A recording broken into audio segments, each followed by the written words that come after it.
할렐루야, 안녕하세요. Q&A 시간입니다. 뭐 해야 되는 거야? 왜 자꾸 동원해서 먹이려 먹고 깍두기 국물도 많은 사람들을 다 먹을 수 없으니까 이는 하나님의 사랑입니다. 그런데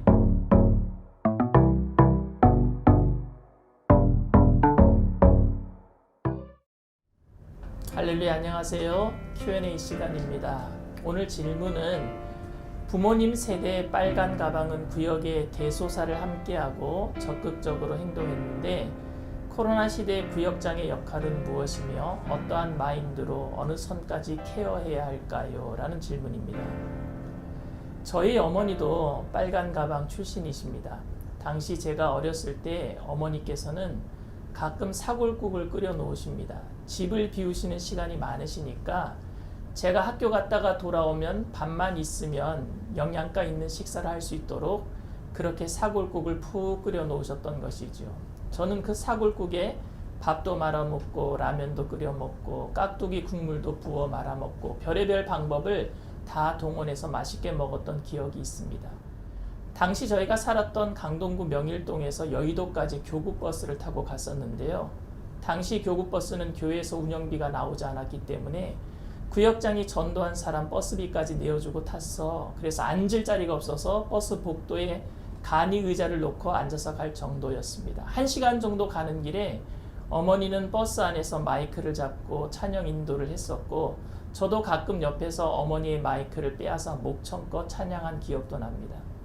저는 삼형제 중에 둘째입니다. 형과 저는 연년생이기 때문에 형이 입었던 옷은 제가 물려 입었고요. 동생과 저는 5살 터울이기에 동생 옷은 늘 새 옷을 사주었습니다. 그런데 동생이 입었던 옷을 어머니가 전도했던 집이 있었는데 그 집도 삼형제라서 늘 그 집에 가져다 주곤 하셨습니다.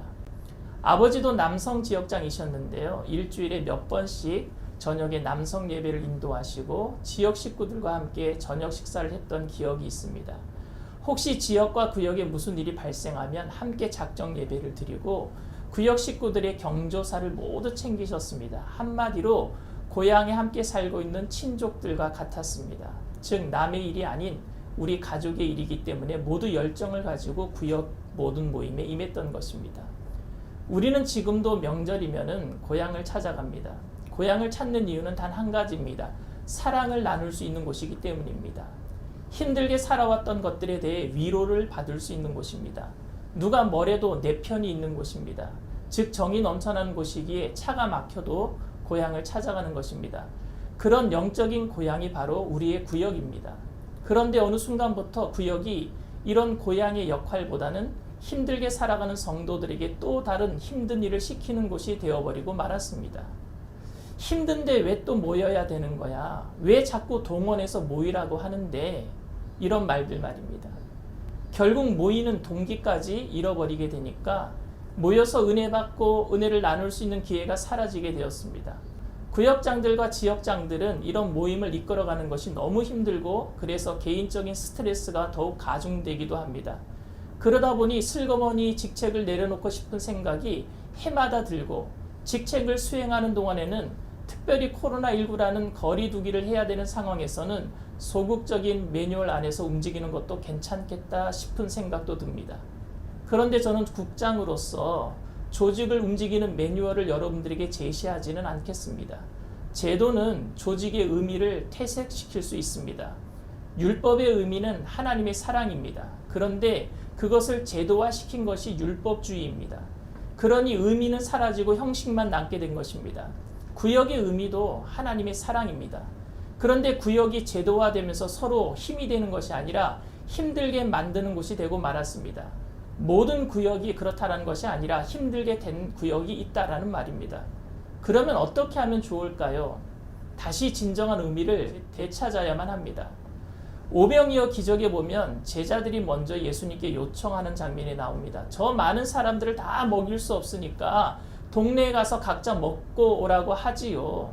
제자들에게는 먹을 것이 있었던 것 같습니다. 그런데 나눠 먹을 수 있는 양이 되지 않으니까 자신들은 먹고 있는데 구경하는 사람들이 있으면 난감한 상황이 되니 이렇게 말한 것입니다. 그런데 예수님께서는 그런 제자들에게 너희들이 먹을 것을 줘라 라고 말씀하십니다. 예수님께서는 자신의 것만 챙기려는 제자들에게 다른 사람들을 배려하는 마음이 있기를 바라는 마음이셨던 것입니다.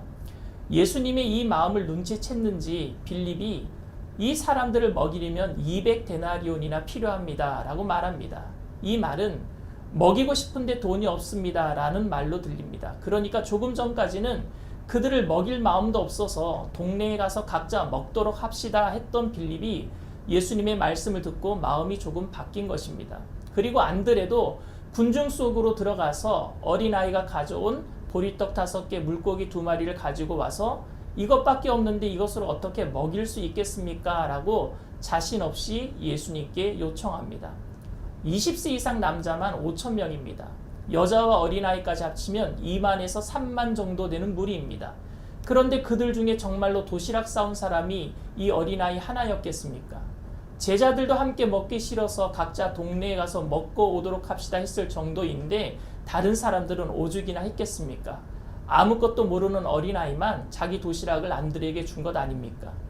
빌립은 계산적이었고 안드레는 소심하게 주님께 말했습니다. 그런데 이들 모두 주님의 마음에 가까워지고 있습니다. 먹이고는 싶은데 돈이 없습니다. 먹이고는 싶은데 이것밖에 없습니다. 라고 했던 것입니다.